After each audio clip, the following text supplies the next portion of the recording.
Hello, my lovely listeners out there. This is ARK representing an ARK9, dear CS executive and CS professional. Sir CS executive का तो लिखा नहीं है आपने, बेटा दोनों के लिए इंपॉर्टेंट है, दोनों ही स्टूडेंट्स के लिए इंपॉर्टेंट है। अगर आप एग्जीक्यूटिव के हैं तो, और अगर प्रोफेशनल के हैं तो भी ये इंपॉर्टेंट है। क्या इंपॉर्टेंट है? Class action suit. आपने पहले ही थंबनेल पे चेक कर लिया होगा, class action suit. Question number 2 यहां पर एक बार देखते हैं। याद रखिएगा, one more time I am reminding to you कि भाई टेस्ट सीरीज स्टार्ट हो गई है, तो जिन्होंने ज्वाइन कर लिया है गुड, जिन्होंने ज्वाइन नहीं किया है भाई ज्वाइन करो। अभी रिसेंट रिजल्ट में भी ये बात प्रूव हुई है, मैं कब से कहता आ रहा हूं तुमसे, तुम जब तक different type of questions with in time frame, देखो यहां पे भी है ना टेस्ट सीरीज दी है, टाइम फ्रेम दे रखा कितना 40 मिनट्स में आपको क्वेश्चन सॉल्व करने हैं, ठीक है। जब इससे आपकी स्पीड आती है, डिफरेंट टाइप ऑफ क्वेश्चंस आप सॉल्व करते हो, तो इससे आपको ना प्रैक्टिस मिलती है। तो टेस्ट सीरीज ज्वाइन करो, क्लासेस लो ताकि कॉन्सेप्ट अच्छे से क्लियर हो, फिर different type of questions solve करके देखो तो कमांड आएगा, अच्छा स्कोर आएगा, अच्छा मार्क्स आएगा। याद रखना मेहनत तो करना पड़ेगा, बिना मेहनत के ये नहीं मिलना है, ठीक है। सो क्लास एक्शन सूट के लिए क्वेश्चन यहाँ पर एक सिंपल सा मैंने आपके लिए रखा है। Assuming that you are a company secretary of XYZ limited, the board of directors of the company have asked you regarding the class action suits and the related laws in India, you are required to prepare brief note in this regard. Question important है, याद देखिएगा, इस different form में भी पूछा जा सकता है। तो जो लोग टेस्ट सीरीज ज्वाइन किए हुए हैं, याद रखेगा सेम क्वेश्चन नहीं देने वाला हूं, डिफरेंट दूंगा, थोड़ा और केस लॉ के फॉर्म में इंटरेस्टिंग बना के दूंगा। सो टेस्ट सीरीज मिस मत करना। चलिए अब दूसरी इंपॉर्टेंट बात, अगर चैनल सब्सक्राइब नहीं किया है नए स्टूडेंट्स तो सब्सक्राइब करो ताकि तुम्हें ना एडवांस नोटिफिकेशन मिलते रहे क्लासेस के, अदरवाइज तुम्हें पता कैसे चलेगा। ऑलराइट, तो जून का टारगेट है, छोड़ना नहीं, RCD स्कोर करना है यार। ऑलराइट चलिएगा, क्वेश्चन आई होप आप लोगों को यहां समझ में आ गया होगा, मैं क्वेश्चन को रिपीट नहीं कर रहा हूं। अब मैं सीधा टॉपिक पे आता हूं और डिस्कस करता हूं आप लोगों से क्लास एक्शन सूट के बारे में, ठीक है। देखिएगा, जब हम बात करेंगे class action suit, class action suit का मतलब क्या है, सबसे बड़ी पहली बात सबसे पहले माइंड में रखिएगा कि पर्टिकुलर कोई क्लास है। क्लास का मतलब जी कुछ कॉमन लोग हैं, कॉमन का मतलब ऐसे समझिएगा, लार्ज, चल नहीं रहा है, नंबर ऑफ पीपल और ग्रुप ऑफ पीपल, ठीक है। क्या प्रॉब्लम है? प्रॉब्लम कुछ भी हो सकता है, बताऊंगा, डिटेल में समझाऊंगा, पहले समझना। इन सब की प्रॉब्लम है सिमिलर, इन सब की प्रॉब्लम क्या है? सिमिलर। तो सबको सिमिलर इंजरीज हैं, सिमिलर इंजरीज है। ध्यान सुनना, ध्यान सुनना, एकदम ध्यान से सुनना, एक एक इंटरप्रिटेशन को बहुत ध्यान से क्लियर करूंगा, इसलिए मिस मत करना पूरा और ध्यान से समझना। क्या हो रहा है ध्यान समझिएगा, लार्ज नंबर ऑफ पीपल या ग्रुप ऑफ पीपल हैं जिनकी सिमिलर इंजरीज हैं। कैसे हो सकती है वो इंजरी?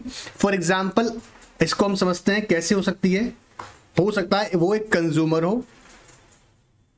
हो सकता है वो एक सिक्योरिटीज होल्डर हो सकता है वो एक शेयर कंपनी का एक वो मेंबर हो, ठीक है।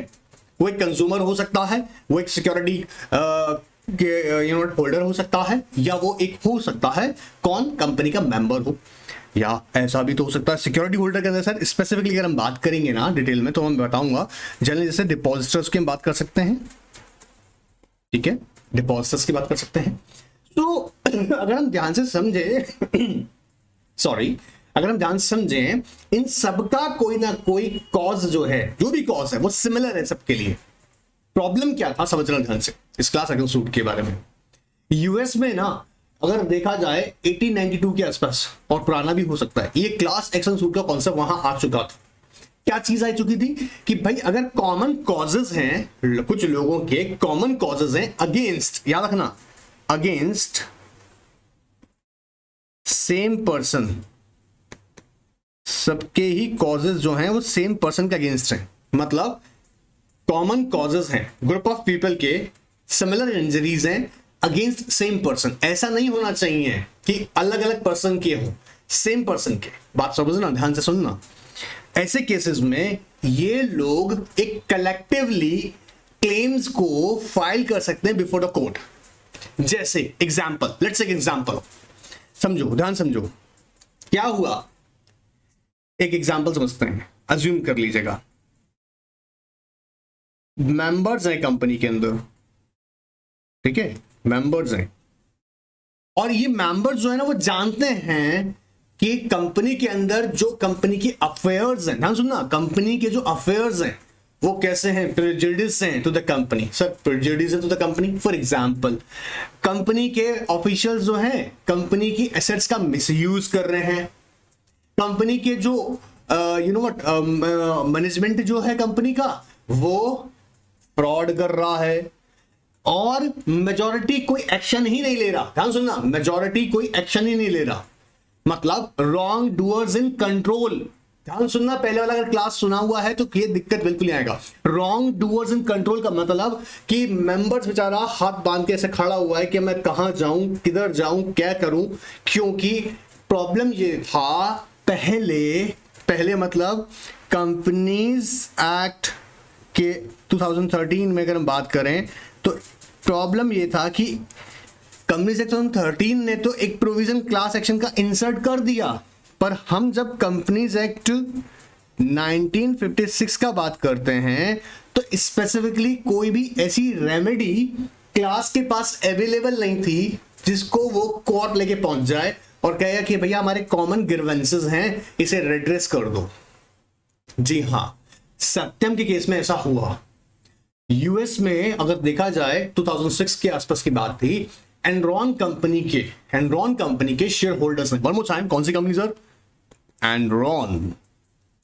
एनरॉन कंपनी के शेयर होल्डर्स ने कंपनी के खिलाफ ये कहा कि भाई कंपनी के ऑफिशियल्स जो हैं वो गलत तरीके से फाइनेंशियल्स रिप्रेजेंट कर रहे हैं और कंपनी को लॉसेस हो रहे हैं, उसके बावजूद, मतलब लॉसेस हो रहे थे, ये बात बताई नहीं ऑफिशियल्स ने, ठीक है, ये बात बताई नहीं, और कंपनी लेटर ऑन बैंकरप्ट हो गया। बोला सर ये गड़बड़ है, हमको डिस्क्लोज भी नहीं किया। ऐसे केसेस में क्या किया यूएस में कॉमन एप्लीकेशन लगाया गया और उनकी ग्रीवेंसेस रेड्रेस किए गए। इंडिया में ध्यान सुनना, इंडिया में सत्यम का केस जब हुआ, जब डिपॉजिटर्स के साथ में चीट हुआ, तब वहां पर वापस से हमें ये रियलाइज हुआ कि भाई कंपनीज एक्ट में कोई स्पेसिफिकली क्लास एक्शन सूट का कोई प्रोविजन नहीं है। तो सर क्या ऐसे केसेस में कोई रेमेडी नहीं होती? थी, ऐसा नहीं है जो कह रहा है कोई थी नहीं, जी थी, बिल्कुल थी। क्या रेमेडी थी बताता हूं, ध्यान सुनना। या तो आप सिविल कोर्ट जाइएगा, ठीक है, या फिर आप क्या कर सकते हैं, कंज्यूमर कोर्ट जाइएगा, या फिर आप कहां जाएंगे, पब्लिक इंटरेस्ट लिटिगेशन पिटीशंस, आप इन्हें फाइल कीजिएगा।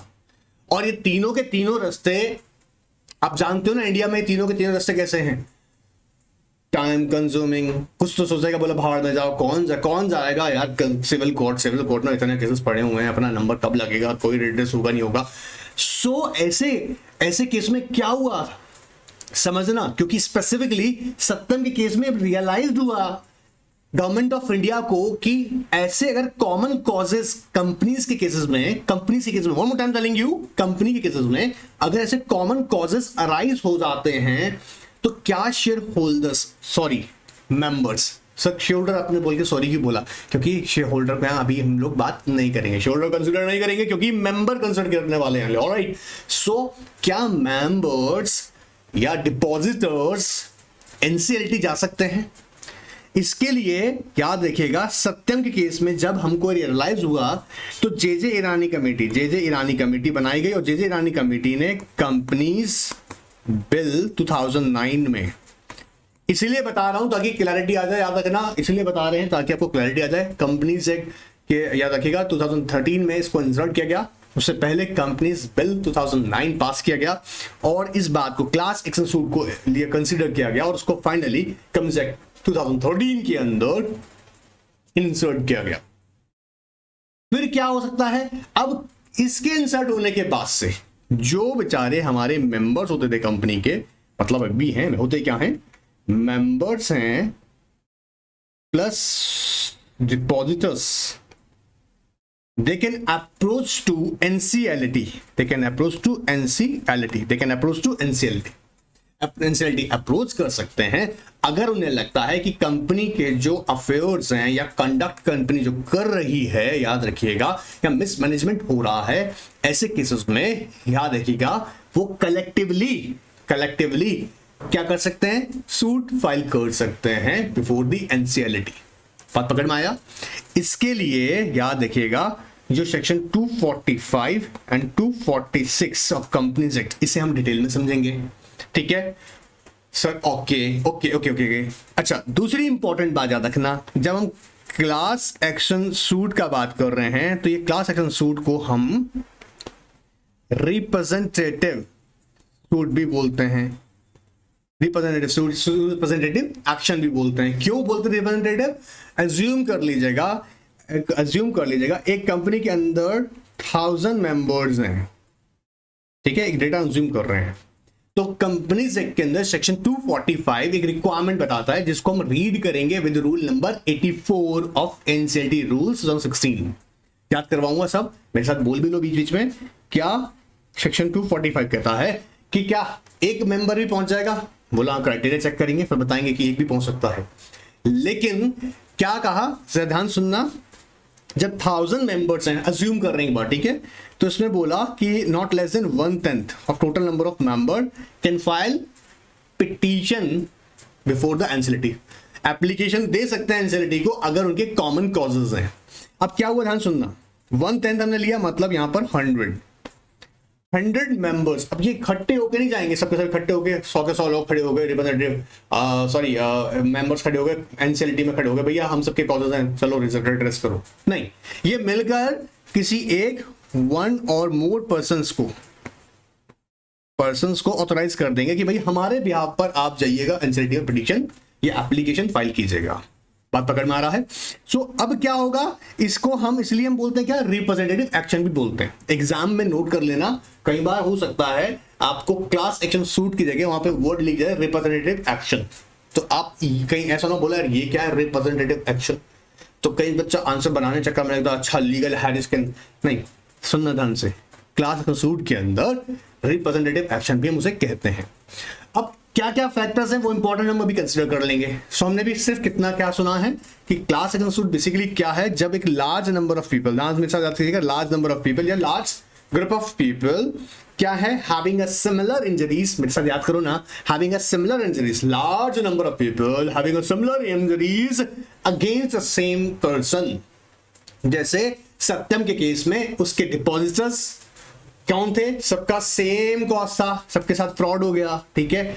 अब यहां पर जो पर्सन जिसका अगेंस्ट कर रहे हैं वो सेम पर्सन है, तो सेम ग्रुप ऑफ मतलब सेम इंजुरीज हैं, ग्रुप ऑफ पर्सन की सेम इंजुरीज हैं अगेंस्ट सेम पर्सन। क्लियर एकदम? अब आपको पता है ना, मैंने बताया भी कि यूएस में जो कॉन्सेप्ट पहले से था 1966 के अंदर, तो इसे वेल स्ट्रक्चर्ड कर दिया गया था, और यूएस के जो डिपॉजिटर्स थे, किसके, सत्यम कंपनी के, सत्यम कंपनी के डिपॉजिटर्स ने तो भैया ठोक बजाकर अपना $125 मिलियन का पैसा डिपॉजिटर्स ने वापस लिया सत्यम से, और इंडिया के जो डिपॉजिटर्स है वो ऐसे बैठे रहे, और हमारी इंडियन गवर्नमेंट को रियलाइज हुआ कि भाई यहां क्या होना चाहिए था, एक ऐसा प्रोविजन होना चाहिए था जो प्रोटेक्ट कर सके। फिर रिमाइंड करा दूं कि ऐसा नहीं था कि रेमेडीज नहीं थे, लेकिन सिविल कोर्ट है, कंज्यूमर कोर्ट है, या पब्लिक इंटरेस्ट लिटिगेशन पिटीशंस हैं, but it takes too much time. तो पता लगा इतने में तो सब हिसाब किताब बराबर हो गया। आपने सहारा का केस सुना होगा, हाँ, the number of cases, Sahara case में भी सेम यही इश्यूज अराइज हुआ था। क्या हो रहा है? एनीवेज, अब हमारा मॉड्यूल की तरफ आके जरा शक्ल देखते हैं और कुछ बातें फटाफट से नोट करते हैं। देखो, जैसे कहता है in a class action suit a large group of people, बोल लेना मेरे साथ में, याद हो जाएगा भी, ऑलराइट, हैविंग अ सेम और similar injuries caused by same person collectively bring a claim to court. Collectively bring a claim, collectively मिलकर। अच्छा, अब अगर एक बात सोच के देखो, जरा एक बार वैसे ही याद करके देखो, क्या कि सर अगर ऐसा होता है, सेक्शन 245 कह रहा है कि ठीक है ऐसा कर सकते हैं लोग, कलेक्टिवली अपने क्लेम्स ला सकते हैं, large number of people similar injuries पर अगेंस्ट सेम पर्सन कलेक्टिवली अपने क्लेम कोर्ट ला सकते हैं, और ऐसा हो जाएगा, यहां होता ही है, ठीक है। तो इसका बेनिफिट क्या मिल जाएगा, सोच के देखना, अपने आप सोचना। पहली बात तो ये, जो लोग अपने क्लेम्स ला नहीं पाते थे, जैसे मेंबर्स एंड डिपॉजिटर्स हैं, ठीक है, अब उनका भला होगा तो क्या करेगा, फर्स्ट प्रोटेक्ट करेगा, क्या करेगा, protect interest of members and depositors, क्योंकि जो जो डिपॉजिटर्स या मेंबर्स जियोग्राफिकली डिस्पोज्ड हैं अलग अलग जगह से, अब वो कलेक्टिवली एक एप्लीकेशन फाइल कर देंगे। और दूसरी जो कि सबसे इंपॉर्टेंट इंटरेस्टिंग है, ये रिड्यूस कर देगा duplication of petitions. Sir duplication of petitions, जी हाँ, क्योंकि आपका भी कॉज है, एक और दूसरे इंसान का भी कॉज है, उसका भी है, उसको भी इंजरी है, और सबको इंजरी है, लेकिन सब अपना अपना पिटीशन फाइल कर रहे हैं सिविल कोर्ट में। ए भी पहुंच गया, बी भी चला गया, सी भी चला गया, डी भी चला गया, सब लोग अपना अपना पिटीशन फाइल कर रहे हैं। बोला इतना पिटीशन है, सिमिलर कॉज है सब लोगों का, बोला सर सिमिलर कॉज है, सबके साथ सिमिलर इंजरीज हैं। बोला अच्छा, अगेंस्ट सेम पर्सन है, बोला सेम पर्सन है। बोला इतना सारा ढेर आ गया, सोच के देखो 100 एज्यूम करो डेटा, 100 पिटीशन किस बात की लगी हुई है, कोर्ट में वैसे ही बैंड बजा हुआ है। तो अच्छा क्या है, क्लास एक्शन सूट कर सके। क्लास एक्शन अगर सूट होगा तो क्या होगा, सबका एक साथ कलेक्टिवली सबके क्लेम्स को हम लोग यहां पे मतलब कौन इंसिलिटी एंटरटेन कर लेगा। क्या हो रहा है, चलिएगा। तो जितना टॉपिक को पहले ध्यान से सुन लोगे ना बेटा, उतना ज्यादा आपके लिए इजी हो जाएगा पढ़ना समझना। क्लियर, चलिए आइए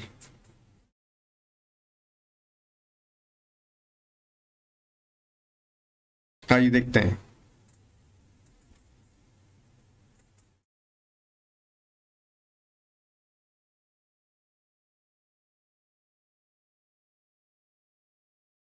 आइए स्क्रीन पर आ जाइएगा। तो हैविंग सेम इंजरीज, अभी मुझे इंजरी कर रहा है,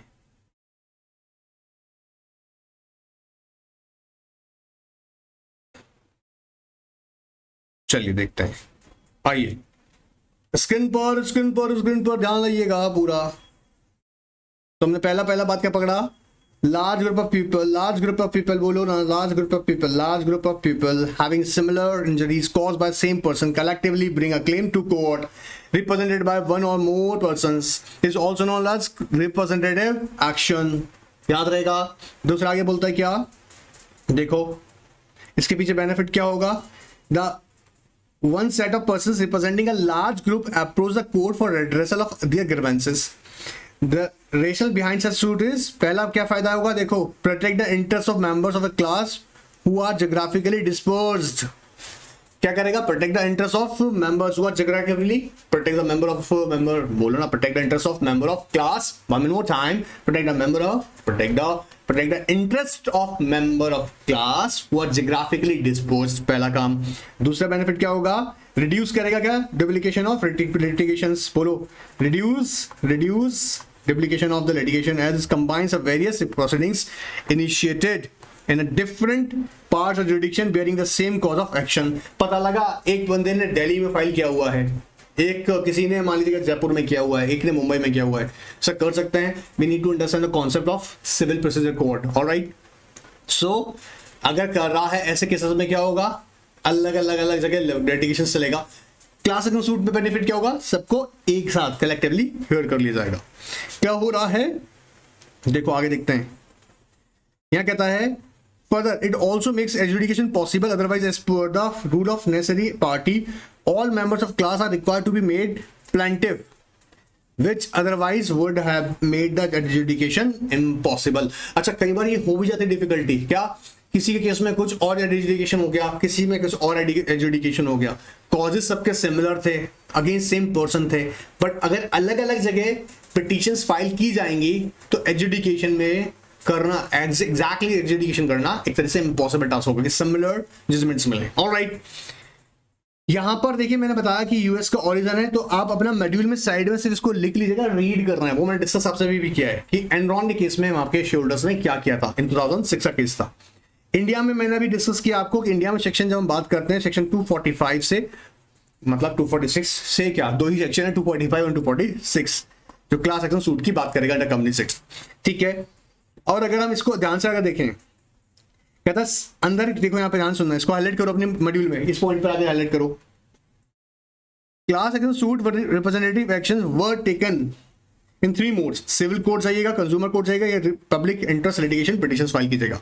ठीक है, इंडिया में अगर हम बात करें इसके आने की, तो ये कहां से जी कैसे हुआ वो मैंने आपको बताया, सत्यम वाला केस पूरा, कि सत्यम केस में ऐसा हुआ। सबसे पहले हम इसको रीड करते हैं। Aforesaid 3 representative action lack jurisdiction towards a fraud on minority by the wrongdoers who are in control of the company.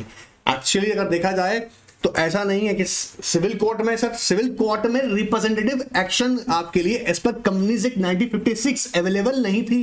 ध्यान सुनना इस बात को, ये कंपनीज बिल 2009 में, कंपनीज बिल 2009 में इंसर्ट किया गया। आई मीन बिल जब लाया गया 2009 में कंपनीज बिल, उसके बाद कंपनीज एक्ट के अंदर हमने रखा रिप्रेजेंटेटिव एक्शन को, उससे पहले नहीं था। तो मिनॉरिटी का तो बैंड बज रहा था, मतलब कब, जब रॉन्ग डूअर्स इन कंट्रोल, हम बोलते हैं रॉन्ग डूअर्स इन कंट्रोल का मतलब कि ये लोग जो प्रैक्टिसेस कर रहे हैं, ठीक है, जो प्रैक्टिसेस कर रहे हैं उसके अगेंस्ट, मतलब मेजॉरिटी अगर कोई प्रैक्टिसेस कर रही है उसके अगेंस्ट ये लोग कोर्ट नहीं जा सकते थे। अभी ध्यान सुनना आगे का बात। अब कहता है ये सेम हमने कहां देखा, देखो ध्यान से पढ़ रही है, पूरा इंपॉर्टेंट है वाला। To be specific, long adjudication period involve in the representative suit discourage the claims for the lack of provision under erstwhile companies act 1956। Lack of मतलब प्रोविजन नहीं थी किसमें, पुराने कंपनीज एक्ट 1956 में, for representative suits by the share holders. Other share holder leave stake holders right share holders high and dry in cases of fraud, misappropriation, spinning of funds, etc. This was especially felt in the time of सत्यम। सत्यम के case में ऐसा हमको realise हुआ जब क्या था कि small investors were left to see their money to go down a drain while the American depositors of Satyam were able to receive $125 million, क्योंकि यूएस में स्ट्रॉन्ग क्लास एक्शन सूट का लीगल फ्रेमवर्क अवेलेबल था। क्या हो रहा है sir, उसके वहां अवेलेबल था तो सर हमारे इंडिया में तो नहीं था ना। अरे समझो ना, जो जब लोग वो लोग क्या कर रहे हैं, आप बाहर इन्वेस्टर्स को, मतलब फॉरेनर्स को, किसी भी कंट्री के आप उनको इनवाइट करें इन्वेस्टमेंट्स के लिए, तो उस कंट्री के लॉज भी आपको फॉलो करने पड़ते हैं। बात पकड़ में आ रहा है, क्योंकि वो फ्रेमवर्क उस कंट्री में है। बात पकड़ में आ रहा है, बात पकड़ में आया हो। फिर हमें भैया रियलाइजेशन हुआ, फिर हमने चीजें किरानी कमेटी बनाई। कमेटी बनाने के बाद में याद रखिएगा 2000 जी हाँ यहाँ देखिएगा, ये देर आफ्टर बिल 2009 में इसको रखा गया और उसको 2013 के अंदर कंपनी के अंदर हमने इसको इंट्रोड्यूस भी किया। अब ये एक बात समझाने के लिए था, ठीक है, क्वेश्चन और बहुत सारे फॉर्म बनेगा, इससे सिर्फ आपको नॉलेज के बेस से भी एड किया है। कितने तरह का होता है आप समझो, 3 तरीके का होता है। एक तो एम्प्लॉयमेंट क्लास एक्शन, बोलो ना एम्प्लॉयमेंट क्लास एक्शन, मतलब एम्प्लॉइज को लगता है कि लेबर लॉ की वायलेशन हो रही है, लेबर लॉ की वायलेशन हो रही है, तो वो कलेक्टिवली एप्लीकेशन फाइल कर सकते हैं। कौन? एम्प्लॉयमेंट में। दूसरा कंज्यूमर क्लास, जहां पे कंज्यूमर्स की बात होगी। कंज्यूमर्स की बात मतलब कर गुड्स या सर्विसेज में, गुड्स या फिर सर्विसेज में कोई डिफेक्ट है, ठीक है, या सफिशिएंट सर्विस में डिफिशिएंसीज हैं, ऐसे केसेस में कंज्यूमर अप्रोच कर सकता है कंज्यूमर फोरम को। एंड क्या देखिए सिक्योरिटी क्लास, जहां पे class action share holder deposit members, जिसके हम बात करने वाले हैं डिटेल में, ठीक है। सो ध्यान से समझते जाओ मेरी बात को। जब हम यहां पर पढ़ेंगे तो हम यहां पे कंपनीज एक्ट के अंदर कौन सा फोकस करने वाले हैं? Securities class action, security class action के अंदर किसके लिए बात करने वाला है? Share holders, depositors, members etcetera. But जब सेक्शन 245 पढ़ेंगे, मेरी बात ध्यान सुनना, सेक्शन 245 पढ़ेंगे, क्या सर सेक्शन 245 पढ़ेंगे ना, तो एक इंपॉर्टेंट चीज निकल के आएगी क्या, कि ये एलैबोरेट करेगा, ये बताएगा कि भैया कौन मेंबर कौन अप्रोच करेगा, ठीक है, उसको हम समझेंगे अभी ध्यान से। इससे पहले याद रखिए गवर्नेंस सेक्शन में मैंने कुछ बातें बताई थी, कुछ नहीं बताई, क्योंकि यहाँ हम लोग डिटेल में डिस्कस कर रहे हैं। क्लास एक्शन सूट की अगर हम बात करें, ध्यान से सुनते जाना, कंपनीज एक्ट के अंदर सेक्शन 37 इसकी बात करता है और सेक्शन 245। सेक्शन 37 कहता है कब कोई पर्सन अफेक्ट हुआ है, पर्सन अफेक्टेड मेरे साथ बोलो ना, सेक्शन 37 कहता है पर्सन अफेक्टेड। कैसे पर्सन अफेक्ट हुआ है? ध्यान सुनना, प्रोस्पेक्टस के अंदर misleading, miss statement, untrue statement आपने डाल डूल के तैयार कर दिए हैं, तो क्रिमिनल लायबिलिटी बन जाएगी। साथ के साथ में जो पर्सन ने प्रोस्पेक्टस पे भरोसा करके, प्रोस्पेक्टस के थ्रू, याद रखिए भरोसा करके मतलब प्रोस्पेक्टस में दी इंफॉर्मेशन को सही मानकर सब्सक्राइब कर ली या परचेज कर ली सिक्योरिटीज, ठीक है, अब भाई को पता लगा लेटर ऑन कि ये तो इंफॉर्मेशन अनट्रू थी, मिसलीड थी, उससे उसको हो गए लॉसेस, डैमेजेस, तो वो कॉम्पनसेशन डिमांड कर सकता है जो सेक्शन 35 में पढ़ेंगे, ठीक है। एंड जो भी किसी पर्सन ने किसी दूसरे पर्सन को इंड्यूस किया या उसको गलत तरह का इंफॉर्मेशन दिया, ठीक है, खरीदने के लिए, ऐसे केसेस में चाहे वो कंपनी का डायरेक्टर हो, ऑडिटर हो, कोई एक्सपर्ट हो, उसकी भी लायबिलिटी बनेगी, वो भी criminal liability under section 447 fraud वाली, ठीक है। सो ध्यान से सुनते जाइएगा कि हम जब बात करेंगे class action suit under companies act तो हम सेक्शन 37 एंड 245 को पढ़ते हैं। बात पकड़ में आ रहा है? अब देखिएगा यहां पर section 37 person action by affected person और क्लास एक्शन, जहां पर हम बात करेंगे स्पेसिफिकली इसकी मेंबर्स एंड डिपॉजिटर्स। सर नीचे लिखा तो है, चलो देखो यहीं पे, मेंबर्स और डिपॉजिटर, मेंबर्स एंड डिपॉजिटर और डिपॉजिटर्स, याद रहेगा।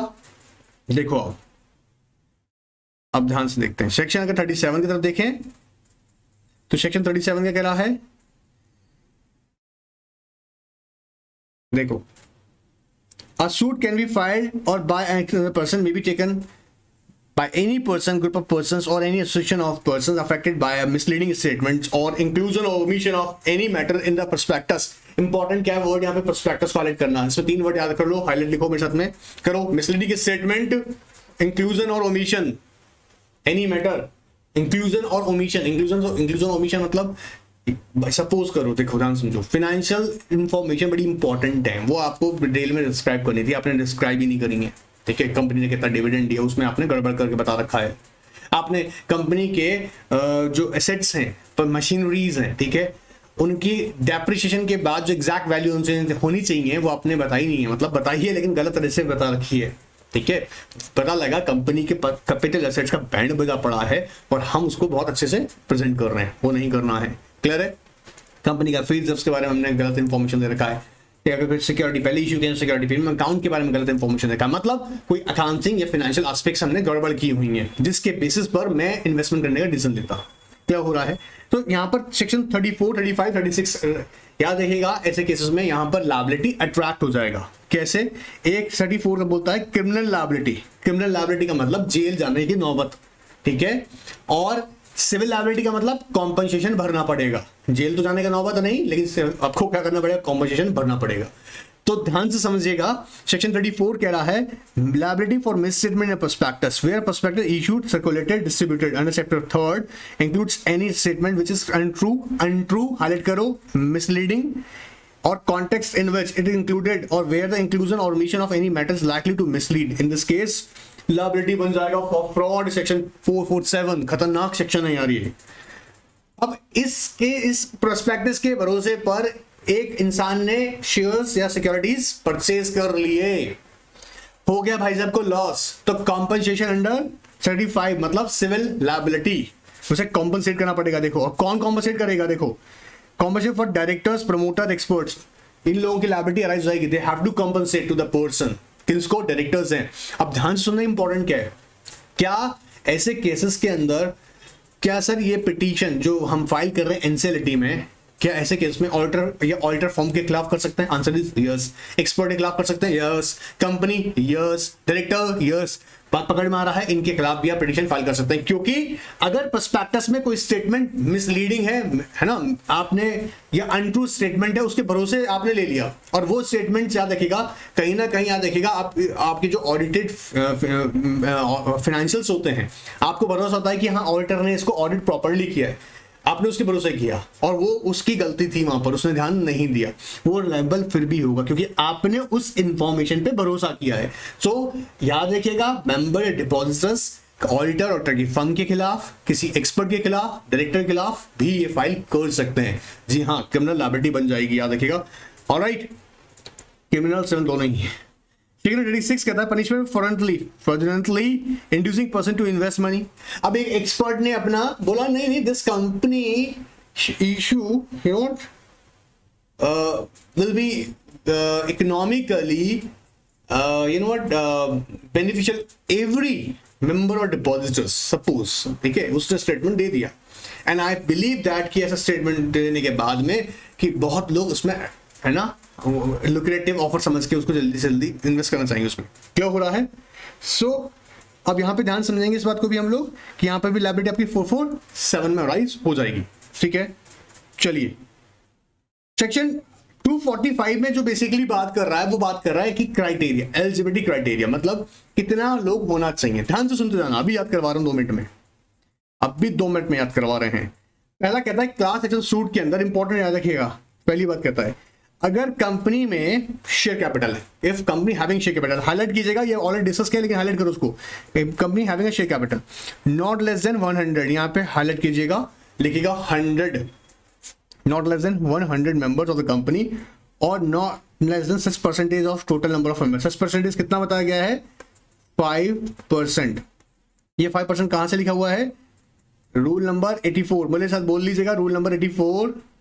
एग्जाम में जितना अच्छे से लिखोगे उतना अच्छा मार्क्स मिलेगा। रूल 84 ऑफ एनसीएलटी रूल 2016, याद रहेगा। ये कितना कह रहा है?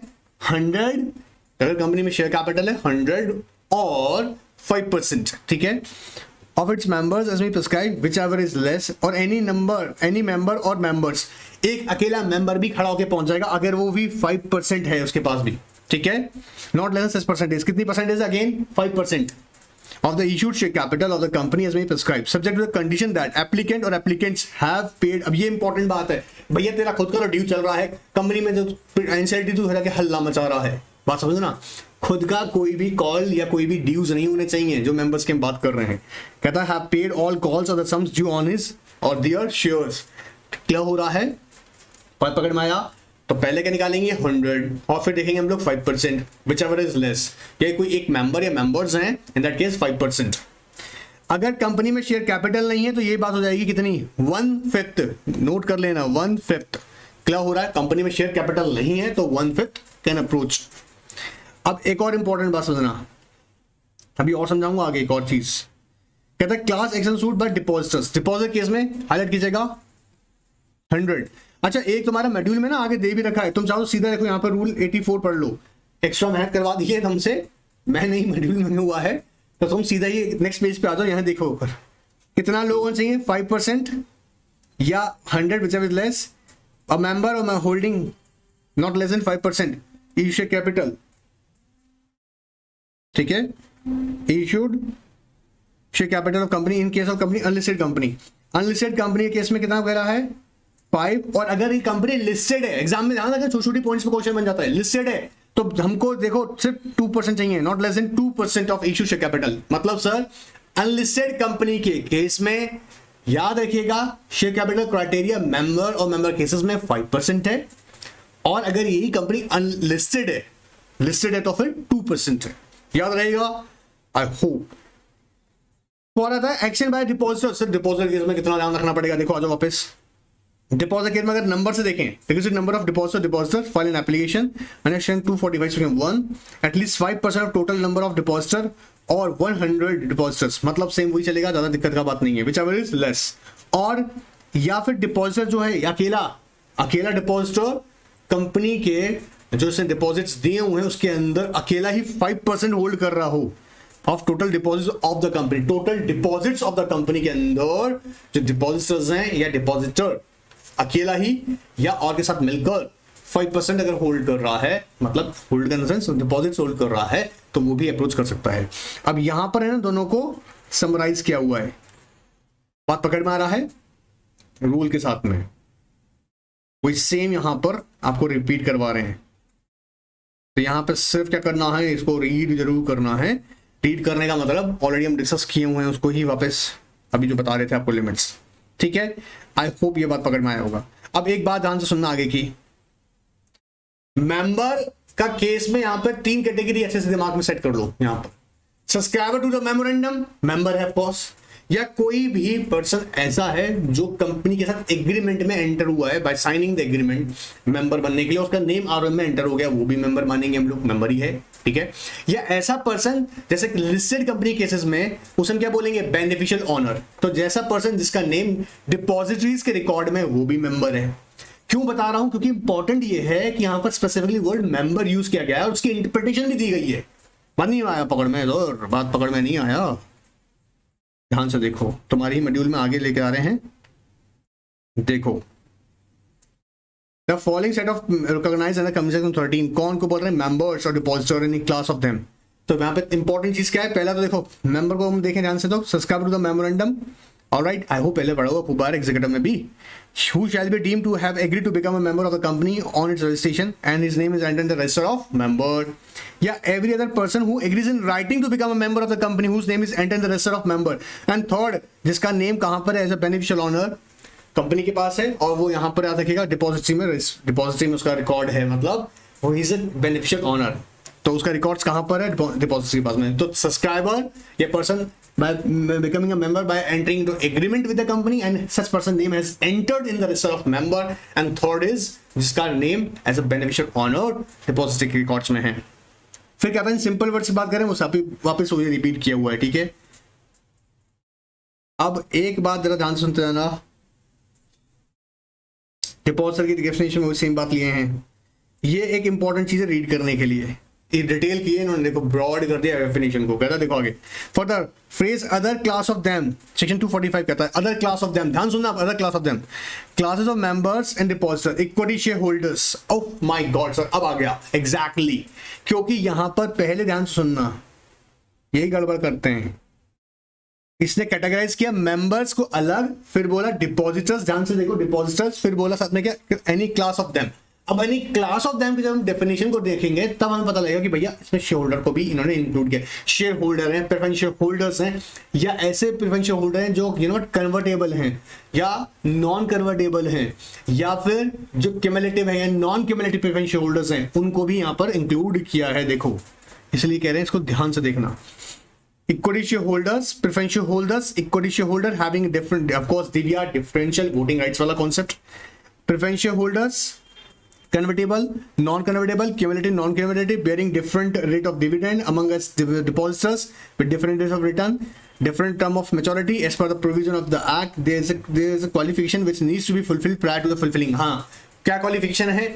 वही हमको क्राइटेरिया देखना पड़ेगा, कौन सा रूल 84 ऑफ एनसीएलटी रूल्स 2016, क्या 100 होना चाहिए मेंबर या 5% होना चाहिए? क्या हो रहा है? अनलिस्टेड कंपनी के केसेस में बात कर रहे हैं 5%।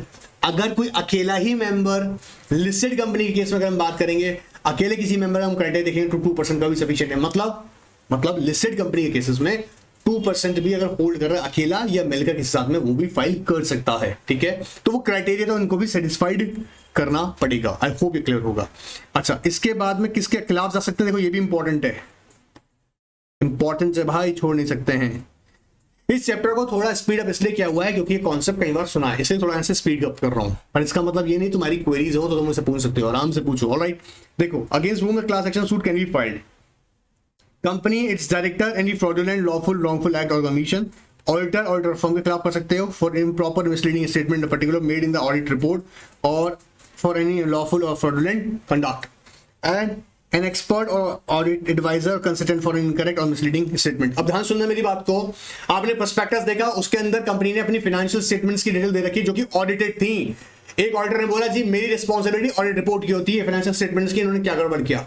ध्यान रखना, ऑफ कोर्स ऑडिटर की रिस्पॉन्सिबिलिटी ऑडिट स्टैंडर्ड्स को फॉलो करने की और ऑडिट रिपोर्ट की होती है, लेकिन अगर डिफॉल्ट ऑडिट रिपोर्ट की वजह से या जानते हुए भी उस फैक्ट को डिस्क्लोज नहीं किया ऑडिट रिपोर्ट में, उसके बाद उसकी लायबिलिटी बनेगी। बात पकड़ में आ रहा है? ये याद रखना, क्योंकि एक्सपर्ट एडवाइजर्स हैं। अब जैसे मर्चेंट बैंकर होता है, इसको भी नहीं छोड़ेंगे, भैया तुमने क्या करा था, अब तुमने जो यहाँ व्यूज दिए अपने एडवाइजर्स किए हैं उसमें भी गड़बड़ थी। सो याद रखिएगा यहाँ पर ये भी इंपॉर्टेंट। आई होप ये बात पकड़ में आया होगा। इस सेशन के अंदर याद रखिएगा, मैंने कुछ चीजें खास तौर से कहूंगा आपको जो याद रखनी है, खास तौर से वो क्राइटेरियाज हैं, कैसे कैसे कितना लिमिट पे लोग अप्लाई कर सकता है। क्या हो रहा है, इसका दूसरा पार्ट अपलोड है, तो जरूर देखना। टेस्ट कोई सा भी मिस मत करना। Alright, goodbye, take care.